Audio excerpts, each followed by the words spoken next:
Ազատություն։ Շնորհակալություն, երկու պատգամավորներն էլ կարող են արձագանքել։ Ի վերջո ունեք տեղեկություններ, վարչապետ Փաշինյանը Ալիևից ճշտեց, թե ինչ նա նկատի ունի, երբ Հայաստանի ինքնիշխան տարածքը անվանում է Զանգեզուրի միջանցք, գիտեք, որ նա այդ հարցադրումն արեց եւ ՄԱԿ-ի ամբիոնից եւ անգամ ԵԽԽՎ-ի իր ելույթում ասաց, որ ադրբեջանցի իր գործընկերը քարտեզի վրա պետք է ցույց տա, թե դա ինչ է նշանակում։ Արդյոք ի վերջո Ալիևը բացատրել է, որտեղ մինչև Ալիևի բացատրությունը Փաշինյանը տվել է իր բացատրությունը, որ դա իր պատկերացմամբ Հորադիզի եւ Զանգելանի ճանապարհն է եւ ինչպես նա Քարորիայի ընթացքում ասաց փաստորեն, որ ավելի կարճ է Զանգեզուրի միջանցքը, քան Զանգելան Հորադիզ, դրա համար Իլհամ Ալիևը ասում է Զանգեզուրի միջանցք։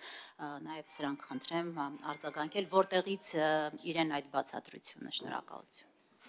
Ես վստահ եմ, դուք տեսել եք երեկվա հանդիպման ավարտին հրապարակված մամուլի հաղորդագրությունը, որը նույնական էր հրապարակել ինչպես Հայաստանի Հանրապետության վարչապետի աշխատակազմը, այնպես էլ Ադրբեջանի նախագահի աշխատակազմը, եւ այնտեղ շատ հստակ ֆիքսված է, որ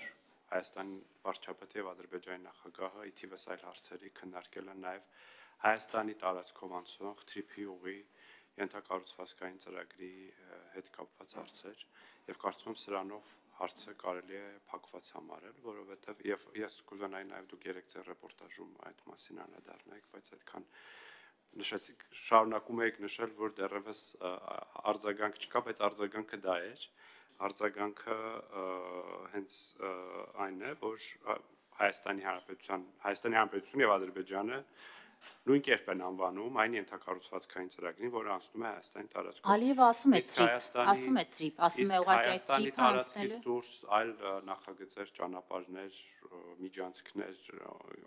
այլ երկրները ինչպես ցանկանում են թող անվանեն։ Մենք գիտենք մեր տարածքով անցնող նախագծերի անվանումները, մեր ապաշրջափակման եւ ենթակառուցվածքների զարգացման համալիր ծրագիրը կոչվում է Խաղաղության խաչմերուկ, իսկ այն ենթակառուցվածքային ծրագիրը, որը Հայաստանը իրականացնելու է Միացյալ Նահանգների հետ, կոչվում է Թրամփի ուղի հանուն միջազգային զարգացման եւ խաղաղության։ Ալիևը նշում է թրիփի ուղին, նա չի խորշում այդ ձևակերպումից, պարզապես ասում է թրիփի այդ ուղին, Թրամփի ուղին, թրիփը անցնելու է Զանգեզուրի միջանցքով։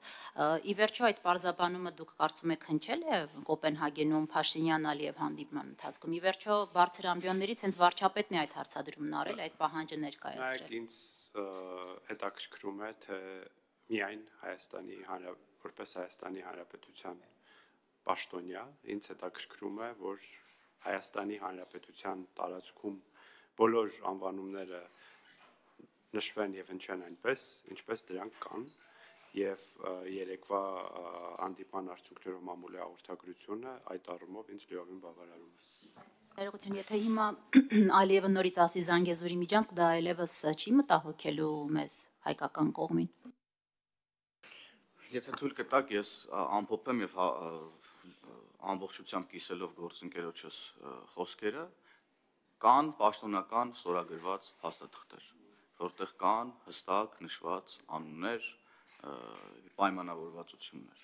Մենք ելնում ենք պաշտոնական փաստաթղթերից եւ պայմանավորվածություններից։ Մնացած բոլոր խոսույթները ուրեմն չեն կարող լեգիտիմ լինեն, եթե վերաբերելի են Հայաստանի Հանրապետության սուվերեն որևէ տարածքի։ Բայց արդեն մենք նշեցինք, որ երեկվա հանդիպումից հետո երկու երկրները նույն հաղորդագրություններ են տարածել եւ առայն, որ Հայաստանի Հանրապետության սուվերեն տարածքով անցնող ճանապարհը ուրեմն ունի TRIP անունը եւ որևէ մեկը ձեր կողմից հիշատակված անուններով չի խոսում Հայաստանի Հանրապետության տարածքով անցնող ճանապարհի վերաբերյալ եւ չի կարող խոսել։ Հայաստանի Հանրապետությունն է որոշում իր սուվերեն տարածքում գտնվող տեղանունները, Ադրբեջանն էլ որոշում է իր սուվերեն տարածքում գտնվող ճանապարհների, քաղաքների, գյուղերի տեղանունները։ Իմ հարցը հետեւյալն է, եթե այս հայտարարությունից հետո Ալիևը կրկին օգտագործի Զանգեզուրի միջանցք ձևակերպումը, դա մեզ համար խնդրահարույց լինելու է, թե Ես խնդրում եմ, եթե ապա հարցադրումներին չենք պատասխանում, որովհետև հազարատ եթե կարող ենք հիմա մենք ասել։ Եթե, ապա եթե։ Մենք ելնում ենք իրավական երկկողմ փաստաթղթերից, որի տակ կա նաև Ամերիկայի Միացյալ Նահանգների նախագահի ստորագրությունը։ Կենտրոն Կենտրոն հեռուստաընկերություն 3